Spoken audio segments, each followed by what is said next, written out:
កំបាំងក្រោយភាពស្ងប់ស្ងាត់របស់ពូទីន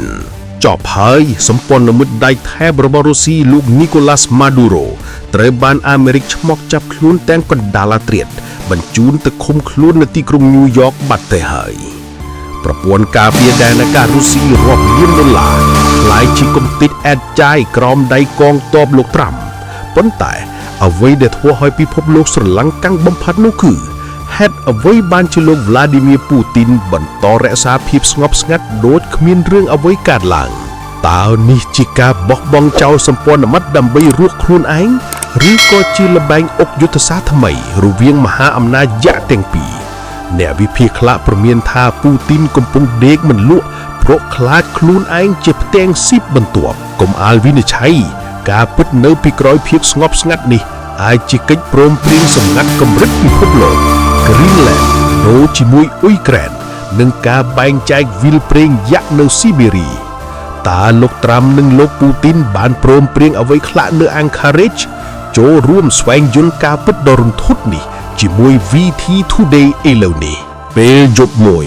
មេដឹកនាំប្រទេសមួយត្រូវបានអូសចេញពីបន្ទប់គេងដោយកង Delta Force របស់អាមេរិកប៉ុន្តែរឿងដែលធ្វើឲ្យពិភពលោកភ្ញាក់ផ្អើលជាងគេគឺលោកពូទីនស្ងៀមម៉ាឌូរ៉ូមិនមែនជាមនុស្សធម្មតាទេគាត់ជាសម្ព័ន្ធមិត្តស្មោះត្រង់បំផុតរបស់រុស្ស៊ីនៅអាមេរិកឡាទីនអាវុធរុស្ស៊ីរ៉ាដាប្រព័ន្ធការពារតែពេលអាមេរិកវាយនឹងចាប់គាត់ទីក្រុងមូស្គូមិនបាញ់សូម្បីមួយគ្រាប់រស់សម្រាប់ពូទីននេះមិនមែនជារឿងម៉ាឌូរ៉ូទេតែជារឿងគាត់ខ្លួនឯងថ្ងៃនេះម៉ាឌូរ៉ូថ្ងៃស្អែកអ្នកណាពូទីនកំពុងកណនារវាងគេឈ្មោះដែលបាក់បែកនិងសណ្ដាប់ធ្នាប់ពិភពលោកថ្មីដែលកម្លាំងធំជាងច្បាប់ហេតុអ្វីបានជាលោកពូទីននៃប្រទេសរុស្ស៊ីនៅស្ងៀមអំពីការចាប់ពង្រត់លោកម៉ាឌូរ៉ូរបស់សហរដ្ឋអាមេរិកមេដឹកនាំរុស្ស៊ីនឹងស្វែងរកផលប្រយោជន៍ពីអន្តរាគមន៍របស់ទីក្រុងវ៉ាស៊ីនតោនប៉ុន្តែក៏នឹងព្រួយបារម្ភផងដែរថាលោកអាចនឹងក្លាយជាអ្នកបន្តផងដែរនេះបើយោងតាមអ្នកជំនាញរូបភាពកំប្លែងមួយបានរីករាលពាសពេញបណ្ដាញសង្គមរុស្ស៊ីជាមួយនឹងសម្រងសម្ដីរបស់ប្រធានាធិបតីវ្លាឌីមៀពូទីនដែលដាក់នៅជាប់នឹងរូបថតរបស់គាត់ជាមួយមេដឹកនាំដែលគាត់ធ្លាប់បានប្រកាសថាជាសមត្ថភាពសំខាន់របស់ទីក្រុងមូស្គូមានលោកមូអាម៉ាហ្គាដាហ្វីរបស់ប្រទេសលីប៊ីដែលត្រូវបានផ្ដួលរំលំនិងសម្លាប់នៅឆ្នាំ2011លោកបាសាអល់អាសាដរបស់ប្រទេសស៊ីរីដែលត្រូវបានផ្ដួលរំលំហើយភៀសខ្លួនទៅកាន់ទីក្រុងមូស្គូនៅឆ្នាំ2024និងលោកវីកទ័រយ៉ានូកូវីចរបស់ប្រទេសអ៊ុយក្រែនដែលត្រូវបានផ្ដួលរំលំហើយត្រូវបានបញ្ជូនទៅទីក្រុងមូស្គូជាបន្តនៅឆ្នាំ2014ហើយបន្ទាប់មកមានរូបភាពរបស់លោកពូទីននិងសមាភិកវេណេស៊ុយអេឡាដ៏រុងរឿងរបស់លោកគឺលោកនីកូឡាម៉ាឌូរ៉ូដែលត្រូវបានអូសចេញពីបន្ទប់គេងរបស់លោកកាលពីថ្ងៃសៅរ៍ហើយឥឡូវនេះកំពុងរងចាំការកាត់ក្តីនៅទីក្រុងញូវយ៉កពីបទជួញដូរគ្រឿងញៀនមុនពេលចាប់ពង្រត់គាត់កងកម្លាំងយោធាអាមេរិកបានវាយប្រហារប្រព័ន្ធការពារដែនអាកាស Buk PMA និងរ៉ាដាដែលរុស្ស៊ីផ្គត់ផ្គង់ដល់ប្រទេសវេណេស៊ុយអេឡានិងបានដំឡើងនៅតាមកំពង់ព័ទ្ធនិងអាកាសយានដ្ឋាននានាជាផ្នែកមួយនៃសមត្ថភាពយុទ្ធសាស្ត្ររបស់ពួកគេទោះជាយ៉ាងណាក៏ដោយសន្ធិសញ្ញាសហប្រតិបត្តិការការពារជាតិរបស់ទីក្រុងមូស្គូជាមួយទីក្រុងការ៉ាកាសមានភាពមិនច្បាស់លាស់និងមិនគិតគូរអំពីជំនួយយោធាភ្លាមនៅករណីមានការឈ្លានពានពីបរទេសនោះទេហើយទោះបីជាក្រសួងការបរទេសរុស្ស៊ីបានហៅការចាប់ខ្លួនលោកម៉ាឌូរ៉ូថាជាទង្វើឈ្លានពានប្រដាប់អាវុធមិនអាចទទួលយកបានក៏ដោយលោកពូទីនបានជៀសវាងមិននិយាយអ្វីទាំងអស់ទុកឲ្យតែជ្រៀតជ្រែកខាងយោធាកិត្តិយសនិងកិត្តិយសរបស់លោកពូទីនបានរងការវាយប្រហារយ៉ាងខ្លាំងអ្នកសង្កេតក៏បានប្រាប់ Al Jazeera ថាផលវិបាកសម្រាប់ប្រទេសរុស្ស៊ីមានផ្នែកពីរយ៉ាងមានការខូចខាតភ្លាមចំពោះកិត្តិយសអន្តរជាតិរបស់វិមានក្រែមឡាំងខូចរួចហើយប៉ុន្តែមានអត្ថប្រយោជន៍រយៈពេលយូរអង្វែងសម្រាប់ដំណររបស់ទីក្រុងមូស្គូក្នុងការមានតំបន់ពាណិជ្ជកម្មសេរីនៅអ៊ុយក្រែននិងអតីតសហភាពសូវៀតរួមទាំងអាស៊ីកណ្ដាលដែលសម្បូរថាមពលផងដែរម្យ៉ាងវិញទៀតកិត្តិយសនិងកិត្តិយសរបស់លោកពូទីនបានរងការវាយប្រហារដោយសារលោកម៉ាឌូរ៉ូជាសមានភាពដែលស្មោះត្រង់បំផុតរបស់លោកនៅអាមេរិកឡាទីនលោកអាលីសឺអ៊ីលខាម៉ូវប្រធានក្រុមញាក់គិតពិចារណាពីអាស៊ីកណ្ដាលដែលមានមូលដ្ឋាននៅទីក្រុងឡុងបានប្រាប់ Al Jazeera អ្វីដែលសំខាន់ជាងនេះសម្រាប់លោកពូទីនគឺថាជាមួយនឹងសកម្មភាពរបស់លោកត្រាំកំពុងតែបង្កើតនូវសណ្ដាប់ធ្នាប់ថ្មីមួយ លោកបានមានប្រសាសន៍ថាប៉ុន្តែតម្លៃនៃសមត្ថភាពនេះមិនអាចលើតម្លៃនៃសន្តិភាពថ្នប់ថ្មីនោះដែលលោកប្រធានាធិបតីអាមេរិក Donald Trump កំពុងបង្កើតឡើងបាននោះទេលោកបានមានប្រសាសន៍ហើយសន្តិភាពថ្នប់ថ្មីនេះឥឡូវគឺផ្អែកទៅលើអធិបតេយ្យភាពនៃកម្លាំងមិនមែនទៅលើច្បាប់អន្តរជាតិដែលជាជ្រុងដំធំនៃអធិបតេយ្យរបស់ប្រជាជាតិនោះទេអ្វីដែលកើតឡើងជាមួយលោក Maduro គឺស្រដៀងនឹងតម្លាប់យោធារបស់ទីក្រុងមូស្គូបន្ទាប់ពីការហោះហើរដោយភ្ញាក់ស្លន់នៃលោក Al-Assad ពីទីក្រុង Damas ទៅកាន់ទីក្រុងមូស្គូក្នុងខែធ្នូឆ្នាំ2024ដែលក្នុងពេលដណ្ដើមយកប្រទេសស៊ីរីដោយកម្លាំងប្រឆាំងទ្រឹស្ដីមួយគឺថាលោក Trump និងលោក Putin បានសរសេរពាក្យមិនសមរម្យទៅលោក Maduro ក្នុងកំឡុងកិច្ចប្រជុំកំពូលខែសីហារបស់ពួកគេនៅទីក្រុង Anchorage រដ្ឋ Alaska របស់ប្រទេសអាមេរិកលោក Nikolai Mitrokhin អ្នកស្រាវជ្រាវជនជាតិរុស្ស៊ីមកពីសាកលវិទ្យាល័យ Bremen របស់ប្រទេសអាល្លឺម៉ង់បានប្រាប់ Al Jazeera ថាប្រហែលជានៅ Anchorage ឬមុននេះបន្តិចមានការសន្ទនាអំពីការកំណត់នៃវិស័យចំណាប់អារម្មណ៍អីក្នុងពិភពលោក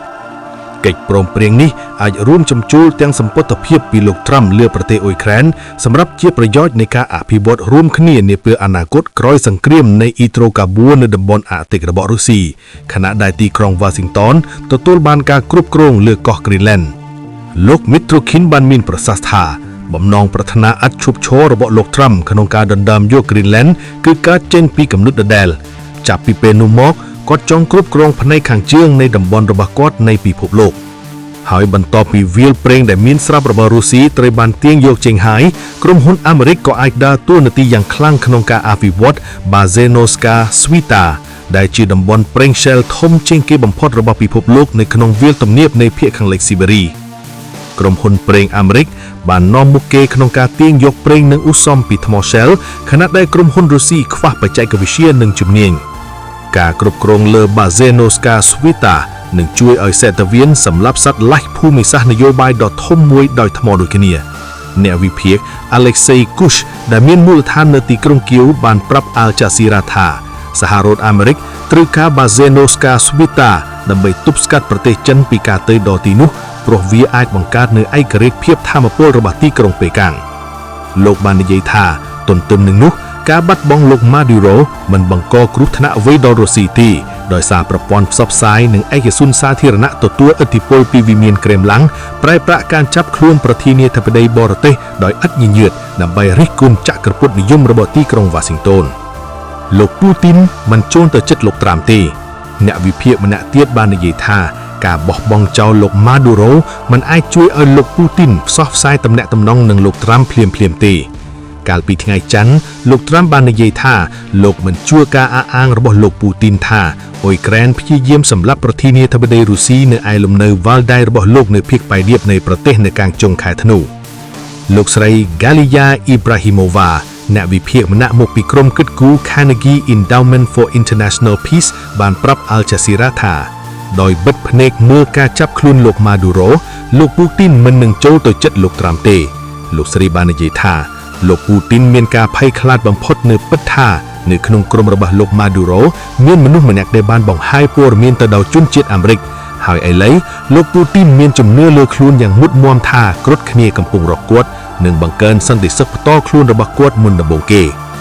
លោកស្រីបាននិយាយថាការអូសទាញរបស់លោក Maduro អាចរំជួនឲ្យលោក Putin រៀបចំផែនការចាប់ខ្មងទោលប្រធានាធិបតីអ៊ុយក្រែន Volodymyr Zelensky នៅដើមទសវត្សរ៍ឆ្នាំ2000លោក Putin បានបង្កើតចំណងមិត្តភាពនឹងអ្នកកាន់តំណែងសង្គមនិយមនិងអ្នកណែនាំមុនលោក Maduro គឺលោក Hugo Chavez ទោះបីជាទីក្រុងមូស្គូមានទំនុកចិត្តនយោបាយកាន់តែខ្លាំងឡើងទៅរកជាតិនិយមស្ដាំក៏ដោយChavez បានចំណាយប្រាក់រៀងខ្លួន$1,000,000,000សម្រាប់អាវុធផលិតនៅរុស្ស៊ីដូចជារថតង់អូសថាមចក្រច្រកយន្តហក់ចម្បាំងនិងមីស៊ីលហើយទីក្រុងមូស្គូថែមទាំងបានបើករោងចក្រមួយនៃប្រទេសវេណេស៊ុយអេឡាដើម្បីផលិតកាំភ្លើងវាយសម្ហារ AK-47 ទៀតផងអ្នកជំនាញរុស្ស៊ីបានដើរតួនាទីយ៉ាងខ្លាំងនៅក្នុងខ្សែជីវភាពសេដ្ឋកិច្ចរបស់ប្រទេសវេណេស៊ុយអេឡាគឺការមកឈិនប្រេងឆៅធ្ងន់និងពិបាកស្រង់យកចេញយ៉ាងណាមិញបច្ចេកវិទ្យាហួសសម័យរបស់ពួកគេមិនអាចទប់ស្កាត់ការធ្លាក់ចុះនៃផលិតកម្មប្រេងឆៅរបស់ប្រទេសវេណេស៊ុយអេឡាបានទេដែលជួយបណ្ដាលឲ្យមានការធ្លាក់ចុះធ្ងន់ធ្ងរនៃសេដ្ឋកិច្ចរយៈពេលច្រើនឆ្នាំអតិភិរណៈខ្ពស់និងការបង្ហូរខួរក្បាលនៃអ្នកជំនាញប្រេងចាប់ពីភូមិវិទូទៅដល់វិស្វករ បន្ទាប់ពីឡើងកាន់តំណែងឆ្នាំ2013លោកម៉ាឌូរ៉ូបានជួបនឹងលោកពូទីនច្រើនដងហើយដំណើរទស្សនកិច្ចរបស់លោកទៅទីក្រុងមូស្គូនីមួយៗគឺជាពិធីឡើងកម្លើក្រហមពេញទៅដោយវត្តសាស្ត្រនិងការធានាយ៉ាងមុតមាំអំពីមិត្តភាពអស់កលកាលពីខែតុលាលោកម៉ាឌូរ៉ូបានផ្ញើសំណាងទៅលោកពូទីនអំពាវនាវលើលោកឲ្យផ្ញើមីស៊ីលសម្រាប់ប្រព័ន្ធការពារដែនអែរសេត្រាស៊ីនសេគុំកំភ្លើងរថយន្តហក់ស៊ូខូយ SU-30 ផលិតនៅរុស្ស៊ីនិងប្រព័ន្ធរ៉ាដានិងការគ្រប់គ្រងឡូជីស្ទីកផ្សេងទៀតដែលមិនបានបញ្ជាក់តាមរយៈការចុះផ្សាយរបស់ The Washington Post កាសែតនោះបាននិយាយថាលោកក៏បានស្នើសុំអំពីផែនការហិរញ្ញវត្ថុទៀតផងបន្ថែមថាមិនច្បាស់ថាទីក្រុងមូស្គូបានឆ្លើយតបទៅកាន់អំអោយនេះឬទេទន្ទឹមនឹងនោះសម្លេងគាំទ្រវិមានក្រែមឡាំងបានបង្ហាញពីការដកលុំលោកម៉ាឌូរ៉ូជាផ្នែកមួយនៃផែនការប្រឆាំងទៅនឹងទីក្រុងមូស្គូដែលជាមិនខាននឹងបរាជ័យហើយអ្នកវិភាគ Kirill Strelnikov បានសរសេរនៅក្នុងបទអះអាងយោបល់សម្រាប់ទិញអគារផ្សារព័ត៌មាន RIA Novosti កាលពីថ្ងៃអង្គារថាយើងត្រូវតែយល់ថាសមាហិកលោកលេខមិនមែននឹងបោះបង់ចោលការព្យាយាមរបស់ខ្លួនក្នុងការកម្ចាត់រុស្ស៊ីឡើយអ្នកអាចសាក់លបងបាននិងធ្លាក់ពីលើធ្ងន់និងឈឺចាប់